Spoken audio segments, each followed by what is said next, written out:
Hello guys, welcome to my channel. আমি সুমনা চলে এসেছি তোমাদের সবার জন্য নতুন একটা ব্লগ নিয়ে। ব্লগের থাম্বনেল আর টাইটেলটা দেখে এতক্ষণে তোমরা নিশ্চয়ই বুঝতে পেরে গেছো যে আমি কোথায় ঘুরতে যাচ্ছি।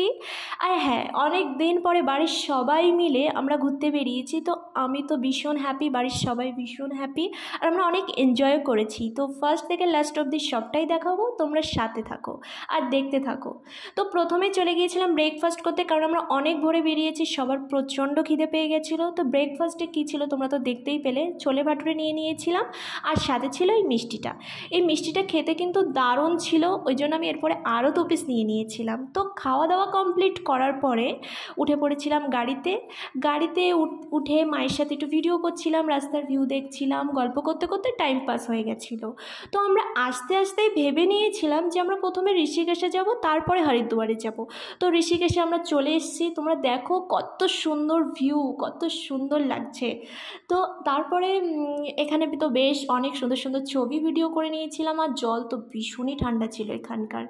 এরপরে ওখানে ঘুরে ছবি টবি তোলার পরে চলে গিয়েছিলাম হরিদ্বারে গিয়েই গঙ্গা স্নানটা কমপ্লিট করে নিলাম। গঙ্গা স্নানটা কমপ্লিট করার পরে উঠে আসার সময় দেখলাম শিবলিঙ্গ রাখা আছে, তো জল দিয়ে শিবের মাথায় প্রণাম করে রেডি হয়ে চলে গিয়েছিলাম লাঞ্চ করতে যাওয়ার সময় জানতে পারলাম যে এখানে একটা বাঙালির দোকানও আছে, একটা না অনেকগুলো। তো তোমরা অবশ্যই আসলে এই হোটেলগুলোতে যেতে পারো, বেশ বাঙালি খাবার, নিরামিষ খাবার পাওয়া যায়।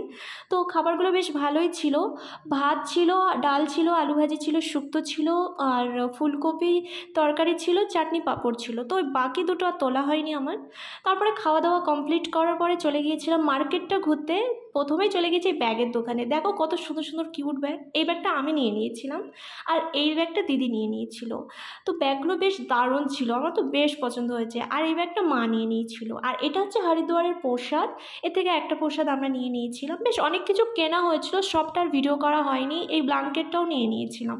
এরপরে জানতে পারলাম আরতির ওখানে ভীষণই ভিড় হয়, তো আমরা সেই জন্য আরতি দেখার জন্য তাড়াতাড়ি করে যাচ্ছিলাম। আর এই দেখো হরিদ্বারের সব থেকে উঁচু মন্দিরটা, যেখানে আমি যেতে পারিনি, দূর থেকেই দেখেছি, তো তোমাদেরকেও দূর থেকেই দেখালাম। আর এই দেখো আরতির ওখানে আমরা দাঁড়িয়ে আছি, আর কত মানুষের ভিড়। সত্যি কথা বলতে আরতি আমি দেখতেই পারিনি ভালোভাবে, অল্প অল্প দেখেছি, প্রচণ্ড ভিড় ছিল, আর অনেকটা আমি দূরেই ছিলাম, ওই জন্য যতটা দেখতে পেরেছি আমি ততটাই তোমাদেরকে দেখিয়েছি।